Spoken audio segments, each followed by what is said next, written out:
Hey guys, welcome to my channel. I'm Lisa, and in this video we're going to talk through how I've completed this iguana eye with colour pencils. If you like this video, remember to like and subscribe, and this is a full real-time tutorial on my Patreon channel, so if you'd like to give this one a go, you get given the reference photo, line art, material list, and full step-by-step instructions of how to complete this one all by yourself. To see all of my tutorials available, you can check out my website. So let's get started drawing the iguana. So first of all, we're going to go in and start to put the colour around the eye. If we go straight in with the black and then we blend over with the yellow, we may push some of that black into the yellow section. So we want to do the middle section first. I put down all of the creams, sanguine, burnt sienna, started to add some of the walnut brown, and then we can go in and start to put in some of the black in the middle of the eye. I also put in some blue, also some sanguine, and just layering up the black. So make sure to do really light layers here. You don't want to go in too heavy, because if you're going too heavy, it'll make it all shiny and get that wax bloom. As I was going through this piece as well, I found that the yellow wasn't yellow enough, the cream I was using, so we picked some of the cadmium yellow as we go to add this in to just make it really nice and yellow in the center. So the way to tackle this sort of thing is just to do little bits at a time. So just like pick a section of the skin and then work on that. So what I did was go in usually with my cold grey 6, start to put in the outline and the darker sections of the little bit that I'm doing and map out where you can see the darker sections.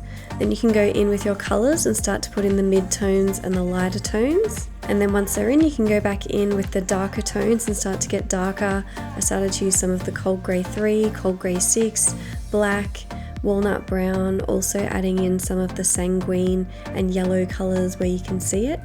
But this sort of thing just takes a really long time, like you need to be really patient with it, just do little bits at a time, make sure to have regular breaks because it can get really frustrating. And that's a really good thing about these tutorials on Patreon. You can stop and start, rewind, and also speed up the footage if you want to go any faster. Do it in your own time, at your own pace. For this background section, I started with the top right and started to go in and do sort of one scale of skin at a time.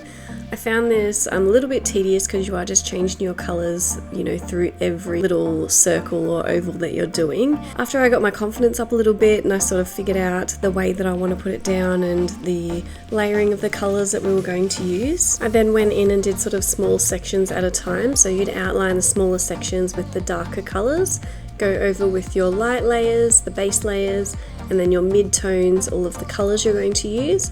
And then you can go over with the darker colours like the walnut brown, the black, burnt sienna, and start to get darker. I also went over the lighter colours with my white pencil, so this just helps to blend it all down, make it nice and smooth. So once you go in and put in your light layers and your mid-tones, and then you go around with the black or the darker colours, sometimes the pencil hasn't blended enough, but you can't go in with any more colours because you don't want it to be any darker.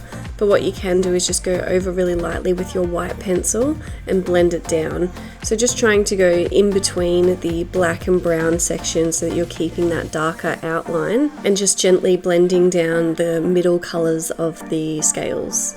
So when you're copying from a reference photo, it is really important to make sure that you're sort of following it pretty accurately. But with things like this, it can be very, very tricky. So I do speak about taking my eyes away from the reference photo in some of these sections and just putting in the shapes, because no one's going to know if they're too big or too small or not in the right place. It's more that you're just getting your lights and your dark colours in the right spot to ensure that it looks realistic and you sort of get that 3D effect from the piece. So although this does take a really long time, it is really therapeutic to do sort of really little sections like this, making sure you're blending things, doing really, really small sections, getting a really sharp point on your pencil and putting in those really little details. At the end, we do go in with a black artist Pitt pen and a white gel pen just to get those really dark sections and the really white highlights to make them stand out. But I hope that you like this video, guys. Remember to like and subscribe. Check me out on Patreon, and I'll see you in the next one. Thanks, bye.